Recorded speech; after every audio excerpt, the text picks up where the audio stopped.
Bismillahirrahmanirrahim. Assalamualaikum warahmatullahi wabarakatuh. Kembali lagi di kelas konseling tentunya bersama Sekolah Sugan dan para narasumber yang sangat istimewa kali ini. Nah, di episode kali ini kita akan membahas tentang siapa sih aku. Maksudnya apa siapa sih aku? Apakah di situ nggak kenal sama diri sendiri atau seperti apa, nanti bisa diterangkan langsung oleh para narasumber yang ada. Kalian yang sedang nonton ini, kalian harus tonton ini sampai selesai. Karena apa? Karena di akhir video nanti tentunya seperti biasa Mas Reza akan memberikan sugesti sederhana untuk kalian semua. Sebelum kita masuk ke sana, saya akan perkenalkan dulu. Di sini ada Mas Rizal dan ada Mbak Rizky. Halo semuanya. Buat kalian-kalian yang nonton ini harus nonton sampai akhir karena seperti biasa Mas Rizal akan memberikan sugesti sederhana untuk kalian. Nah, siapakah aku? Ini banyak pertanyaan juga bagi kaum muda sekarang. Kadang juga ketika tanya siapa sih aku? Apakah aku ini semisal saya Lana atau aku ini semisal ada orang yang menjadi kerja sebagai seorang guru gitu. Apakah aku guru atau apa itu?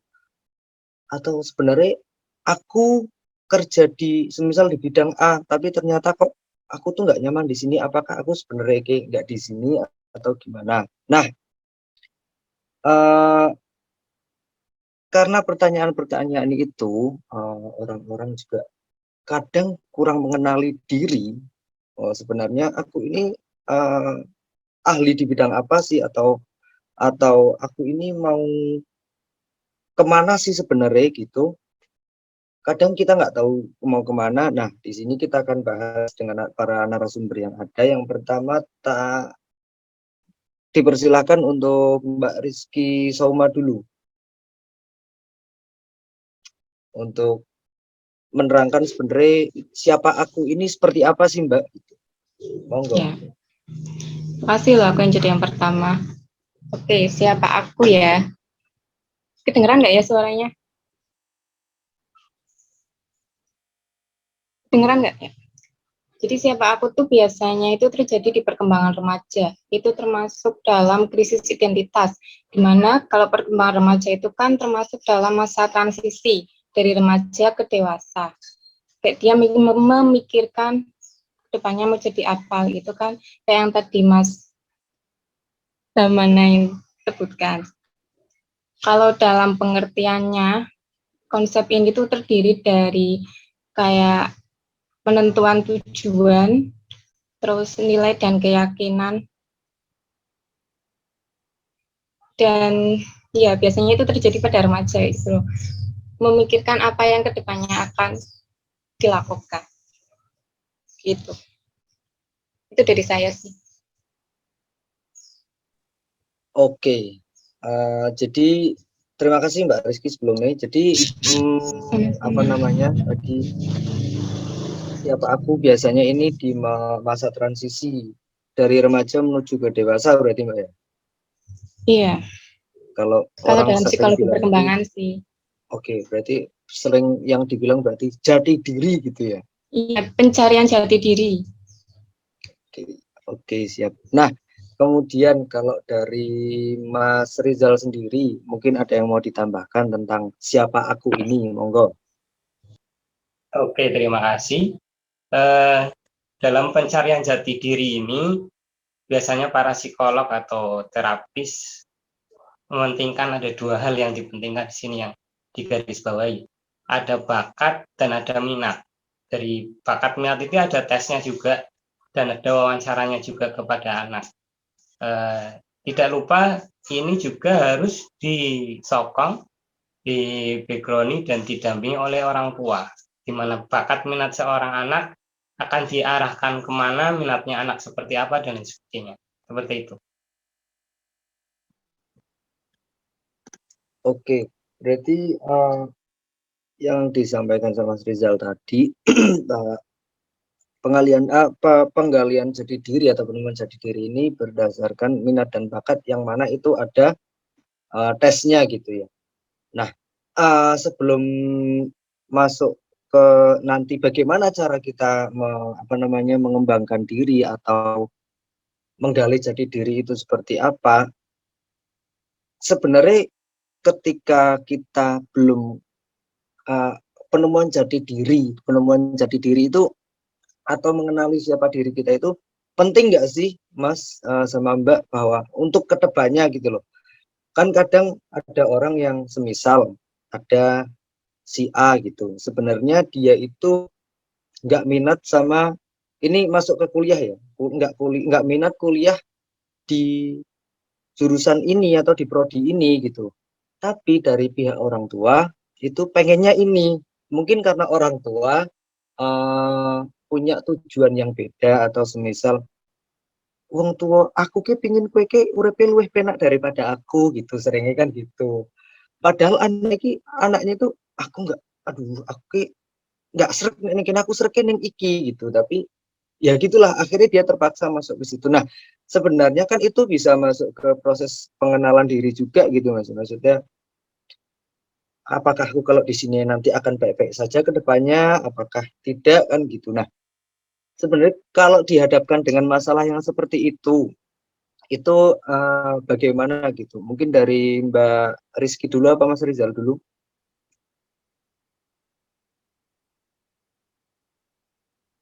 Dari monggo Mbak Rizky. Ya, saya dulu ya.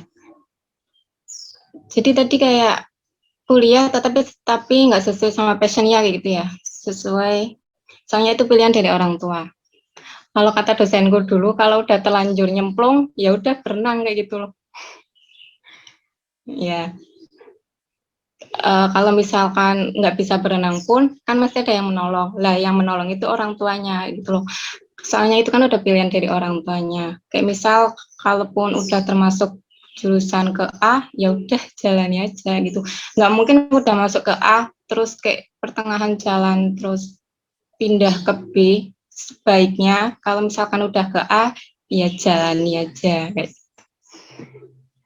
itu kalau passion, minat, bakat itu kan kalau mesti kan kalau minat itu kan bisa diasah ya, kayak gitu nggak sih, bisa diasah, beda sama bakat yang udah ada dalam diri kita sendiri.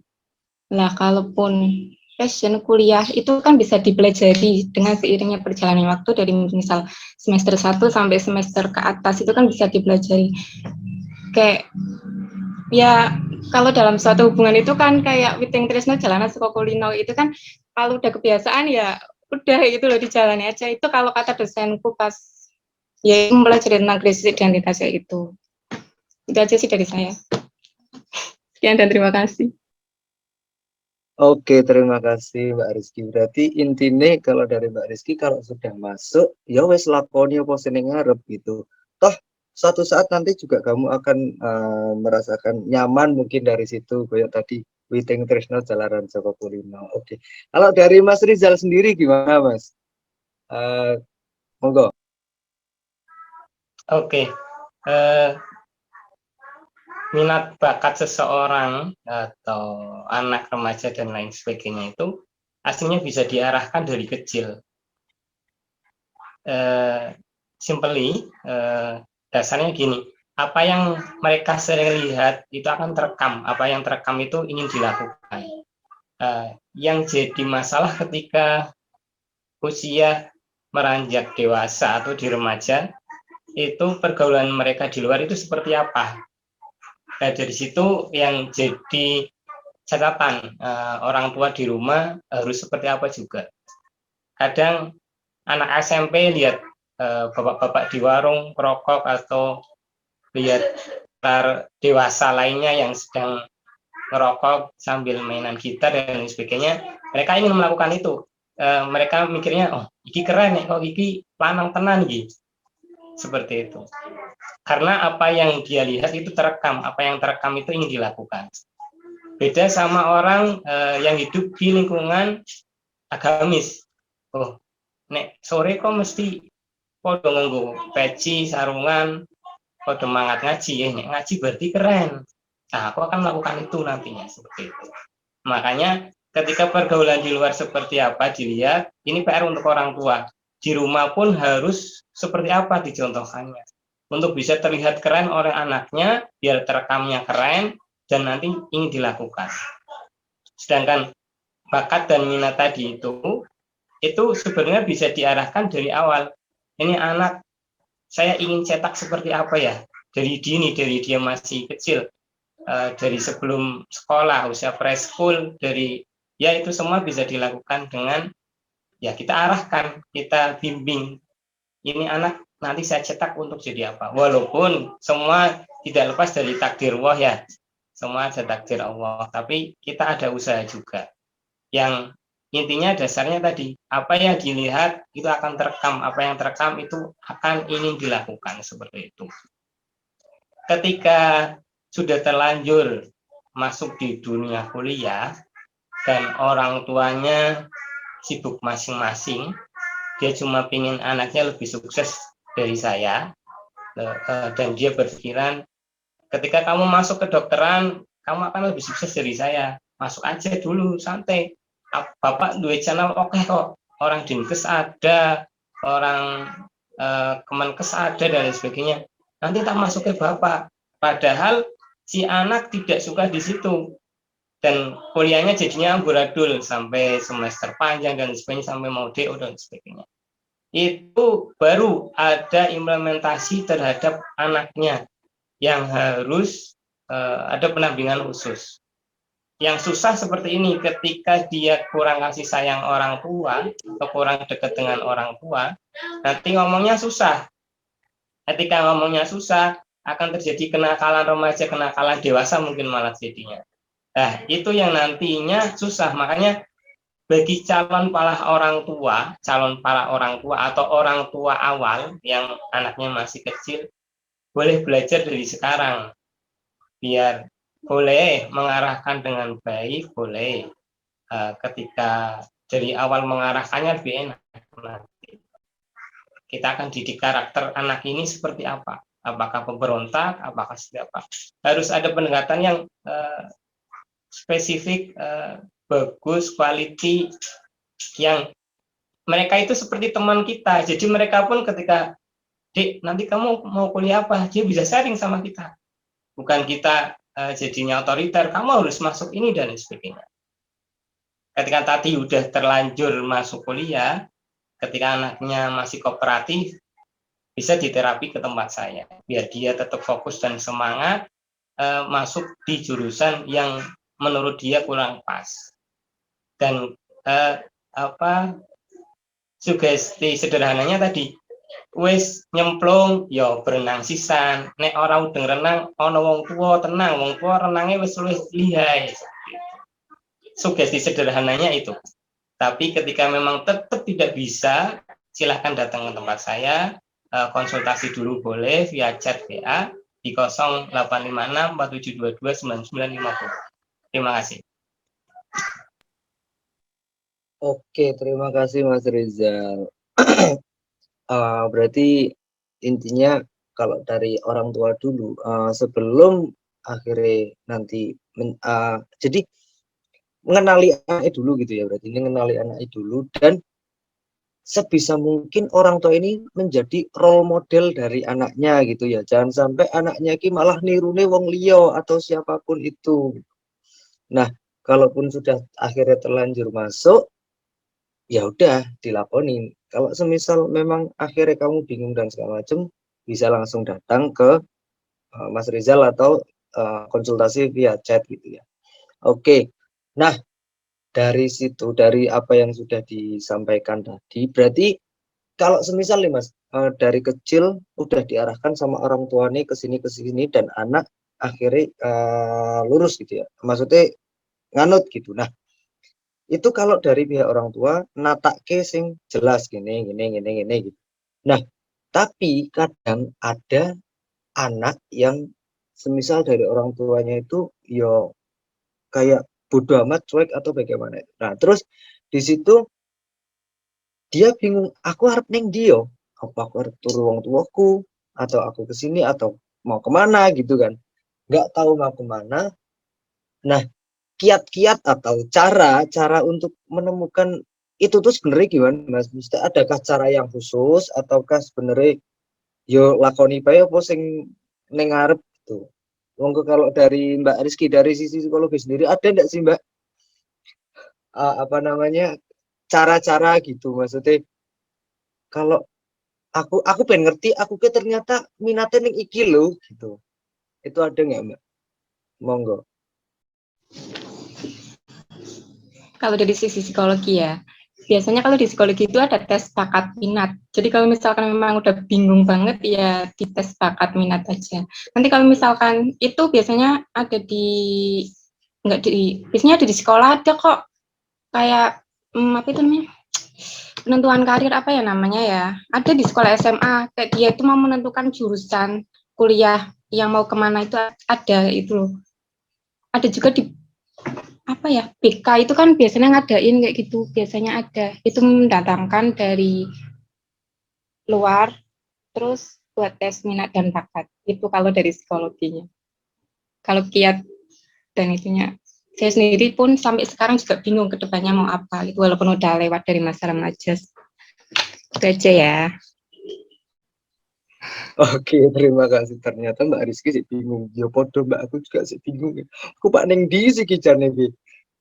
Terus itu kalau dari psikologi lah. Kalau dari Mas Rizal sendiri seorang hipnoterapis gitu. Pernah nggak sih kayak nemoni orang sing akhirnya bingung mau kemana, terus akhirnya Mas Rizal ngasih apa sih cara-caranya seperti apa, terus berhasil nggak gitu?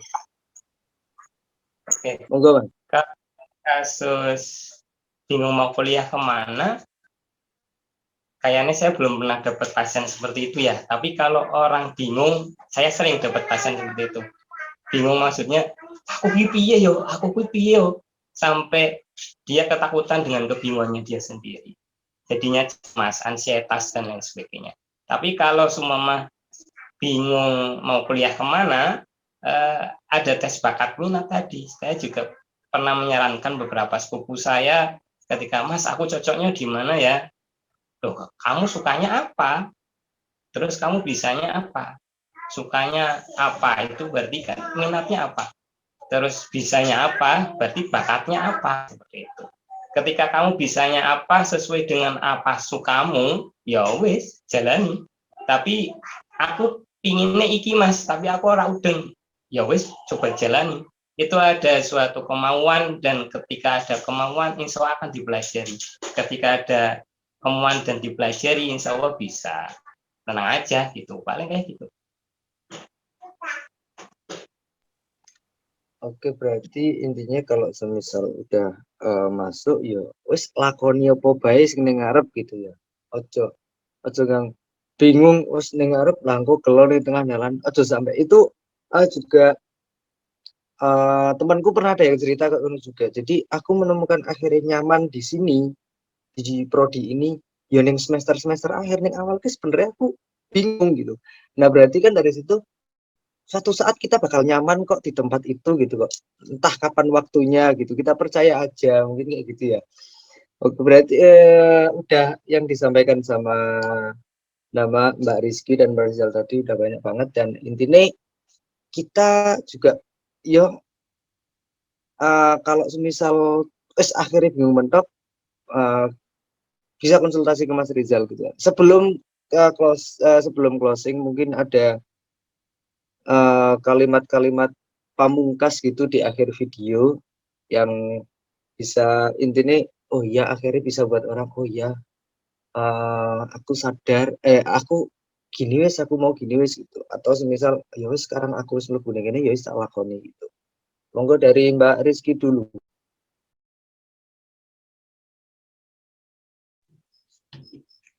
Saya tuh jujur bingung kalau buat motivasi orang, soalnya saya sendiri juga hidupnya kurang termotivasi. Itu ya. Jadi intinya, kalaupun dia bingung, kayak bingung itu kayak kebanyakan mikir nggak sih kalau bahasa anak sekarang itu overthinking, kayak gitu tuh kurangi aja gitu loh. Apa yang buat kamu overthinking itu apa gitu loh? Mesti ya udah kalau tinggal itu ya udah sih jalani aja, kayak banyakin kata ya udah sih, gitu aja sih kalau kata saya. Sekian dan terima kasih. Oke, bener banget kita saiki ki akeh isti overthinking sesuatu hal sing sepele di overthinking kan gitu kan. Koyo ya Allah Gusti, ya pokoknya berarti intinya kalau dari Mani, ya udah sih, yo ya wes pak ora bae ya nek cara pekalongannya berarti ya wes pak ora bae dilakoni, bae sih dilakoni. Ora bakal kok kok semisal kayak kalaupun ternyata itu paksaan dari orang tua, ora bakal wong tua ke menjerumuskan ning ngone jurang sing dalam gitu. Pasti pasti dia punya rencana yang sangat baik untuk anaknya. Nah, kalau dari Mas Rizal sendiri closing statement-nya apa, monggo? Oke, jauh dari pilihan ya. Semua ini bukan cuma PR seorang anak, tapi juga PR seorang orang tua. Siapa aku itu yang berperan dua di sini, orang tua dan anaknya. Jadi ketika seorang bapak atau ibu sedang menonton video ini, tolong perhatikan pola pendidikan Anda, mengasuh Anda terhadap anaknya. Dan tolong jadikan mereka teman Anda, bukan jadi mereka bawahan Anda yang harus disuruh ini dan itu. Tapi ajak diskusi, arahkan. Saya pernah ingat suatu hadis yang ngatain kayak gini. Ada triple seven yang harus dilakukan orang tua terhadap anaknya. 7 tahun pertama bebaskan mereka, bebaskan sebebas-bebasnya. 7 tahun berikutnya kasih aturan yang jelas dan kasih punishment ketika dia melanggar aturan itu. 7 tahun berikutnya jadikan mereka teman. Apapun keputusan Anda dan anak Anda, bicarakan dulu, kasih komitmen, tapi bebaskan dia. Ajak konsultasi bareng, share, dan ya ngobrol bareng santai, jadikan mereka teman Anda. Sebelum saya tutup, ada sugesti sederhana. Biasa, tolong sempatkan diri Anda atau pilih tempat yang tenang ketika di rumah, masuk ke kamar, tutup pintunya. Ketika masih di jalan, istirahat sejenak, pulang ke rumah atau nanti bisa di skip dulu atau di stop dulu, nanti didengarkan ulang waktu di rumah. Tarik nafas, keluarkan lewat mulut pelan-pelan, lakukan sampai 7 kali. Setelah itu katakan ini dalam hati. Aku itu orang baik. Aku itu orang keren. Aku itu paham bahwa baik itu keren. Dan keren itu baik. Dan aku itu tangguh. Dan aku itu sabar. Dan aku paham baik itu tangguh dan sabar. Ulangi itu berkali-kali. Semoga Anda selalu semangat, sehat, dan pikirannya selalu maju, selalu semangat, selalu sehat, selalu bahagia. Terima kasih. Oke, terima kasih Mas Rizal untuk sugesti sederhananya. Semoga ini bermanfaat buat teman-teman yang nonton, karena ya saya tahu hidup ini tidak mudah ya. Tapi biar bagaimanapun kita sudah terlahir di dunia, ya wis mau gimana lagi dilakoni. Aja sampai putus di tengah jalan gitu toh. Oke, terima kasih buat para narasumber, Mas Rizal sama Mbak Rizky. Oh iya, buat teman-teman semua kalau mau konsultasi perihal psikologi gitu ya, atau misal apa, bisa langsung saja hubungi Mas Rizal karena beliau seorang hipnoterapis loh. Jadi nek semisal kalian kayak aku ada masalah psikologi deh. Oke, bisa konsultasi ke Mas Rizal, nanti kita sediain linknya di deskripsi video. Nanti informasi udah ada semua di situ, dari mulai WhatsApp, sosmed dari Mas Rizal, itu udah ada semua di situ. Oke, terima kasih para narasumber sekali lagi. Mungkin di episode kali ini cukup di sini saja. Saya sebagai moderator mohon maaf apabila ada salah-salah kata. Sekian dan wassalamualaikum warahmatullahi wabarakatuh. Bye.